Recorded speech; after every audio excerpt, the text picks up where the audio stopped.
and that's the problem, is the system's been manipulated and twisted so that they can sidestep your all's Constitution.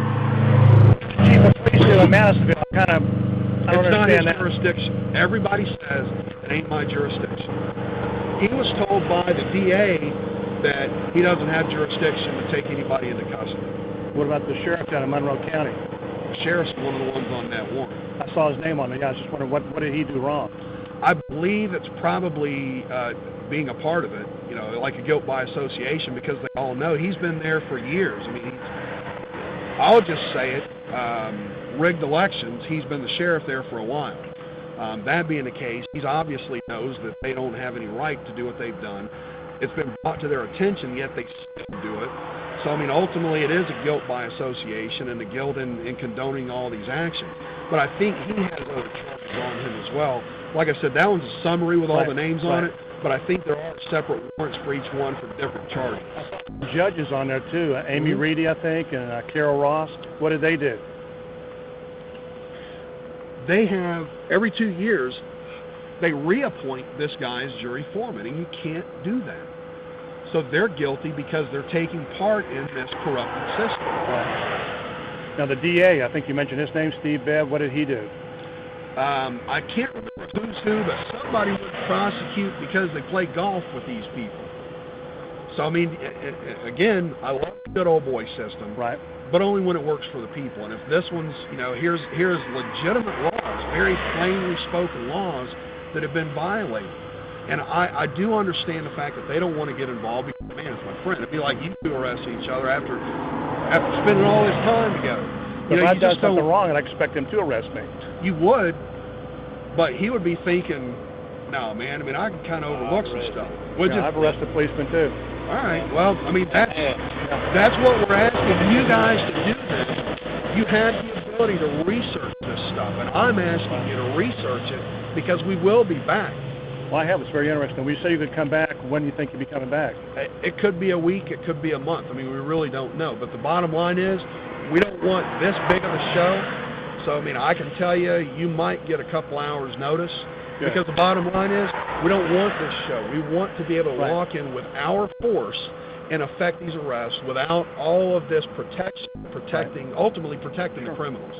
So, and I hope you guys can appreciate that. But, you know, I mean, bottom line, you know, we would want somebody there to be able to hand them over to. Well, I'll give you my card. Just got my email address on there, my cell phone. Give me a holler. Give me a shout when you all go come back. Okay. I'd be come more on than happy to do that. And in the meantime, take a look at this thing. Man, if you tell me I'm crazy, then we'll keep hammering at it before we take action. But I think once you do the research, on the warrant, go on to the Jack Hunter. Right. He may have links to other websites, but look at all this stuff because it has been so well documented over the last year and a half or so that, man, something's got to be done because these guys are completely turning a blind eye to their own corruption. But as Christians, we need to do it peaceably. Like I said, we can go to the voting box. Absolutely. We can vote the president out. We can vote the governor out. We can vote out the judges. But we need to do it peaceably. Nobody's gonna. You know what I mean? And let me ask you this.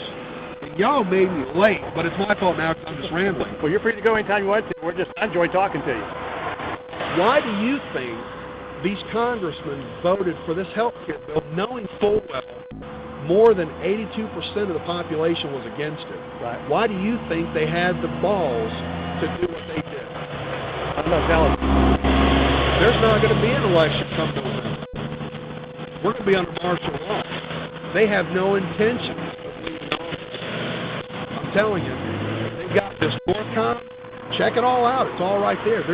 They started off with 6,000 U.S. troops to handle civil unrest in this country, which is unconstitutional because U.S. forces cannot be used against people. But they did it in Katrina. They did it in Alabama last year. Well, they went from 6,000 to now they have 80,000 troops on this Northcom that are specifically here to handle civil unrest. They're going to unleash these guys this summer. I'm telling you, from a biblical standpoint, from a Christian standpoint, from an American standpoint, we will be under martial law come summer. Well, I hope not. I'm praying not, but it has to be. I mean, all these things are in place. That's why these guys didn't care what the citizens said. We're going to vote for this health care bill, and we're going to ram the socialism, communism, Antichrist system down your throat because we don't care what you say anymore. Because they have no intentions of leaving office. They've been given power. Revelation 13, they have been given power. Now the president signed in on January 11th, the Council of Governors. I don't know if y'all have heard that. It was on January 11th. You can look it up. It's on the White House's page. It's this system called the Council of Governors. What that is now our country has been split into 10 different regions. I saw a beast rise up out of the sea having 7 heads and 10 horns. And on those horns, 10 crowns. Crowns were given unto them.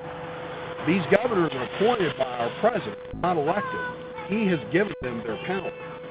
There are 7 agencies that are working in conjunction.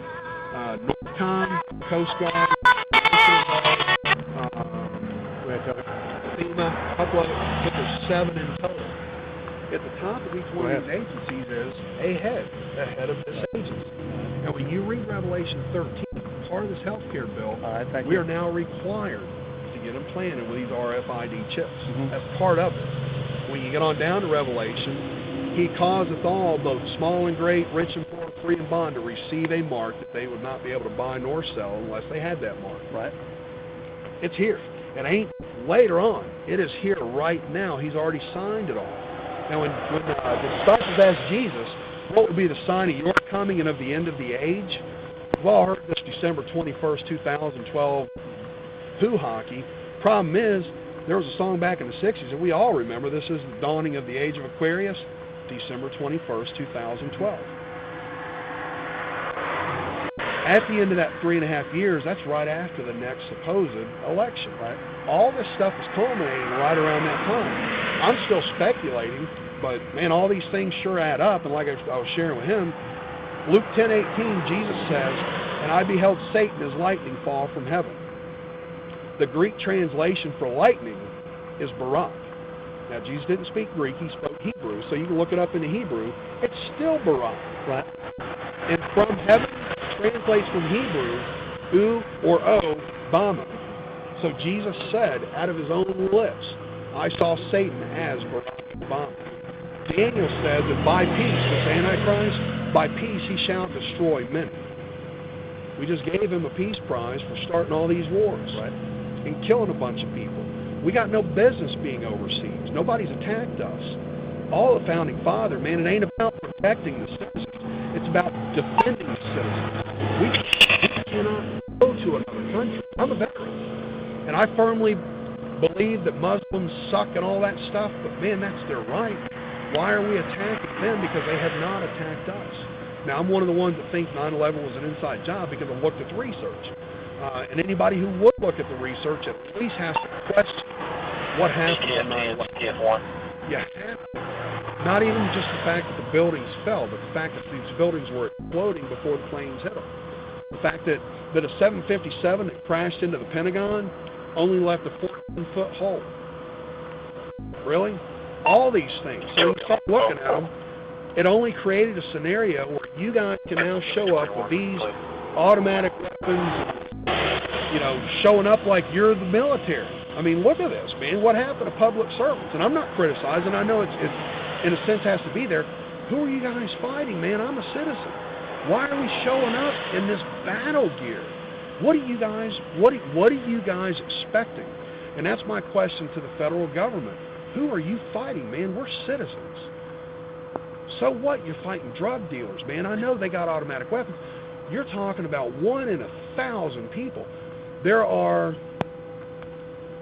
man, what was the number? Dang it. 2 million violent crimes a year or something like that. There's 300 million people in this country. My chances are pretty darn good that I ain't never going to be a victim of a violent crime. Yet you guys are all decked out in all this gear like everybody is. Like when y'all stop me, man, I'm just telling you, that is ridiculous. Not criticizing you guys because that's your all's procedure, but from my standpoint, that is absolutely ridiculous. I have done absolutely nothing to warrant all these cops with automatic, whatever they are, standing out here and SWAT. Low bid.